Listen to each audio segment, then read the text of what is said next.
समझता हूँ हमारी आज का ये प्रोग्राम बहुत ही कामयाब रहा। मैं सबसे पहले अल्लाह ताला का शुक्र अदा करना चाहता हूँ कि उसने हमारे इस प्रोग्राम को मुकम्मल तरीके से कामयाब बनाया।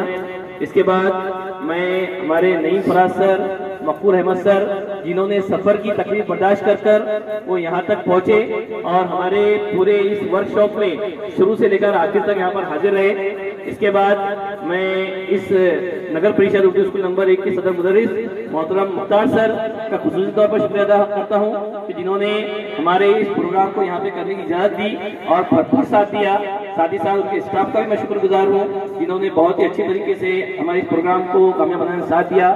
साथ ही साथ मैं मोहतरम तस्लीम पटेल साहब का और हमारे सद्दाम सर, हमारे ज़िले के जो सदर है साजिद सर, इनका भी मैं शुक्रिया अदा करना चाहूँगा कि उन्होंने हमारे इस प्रोग्राम में हमारा बहुत बहुत साथ दिया। और हमें अब इस तहरीक को यही खत्म नहीं करना है बल्कि ये तहरीक हमारी 5 साल तक चलेगी। हम हमारे स्कूल के जो एम्बेसडर्स हैं उनसे जुड़े हुए रहेंगे। स्कूल में सरगर्मी किस तरह चल रही है उनसे हमेशा मालूमात देते रहेंगे। इस उम्मीद के साथ सभी का एक बार फिर से तहे दिल से शुक्रिया और आज की ट्रेनिंग यहाँ पे खत्म हुई ऐसा मैं ऐलान करता हूँ।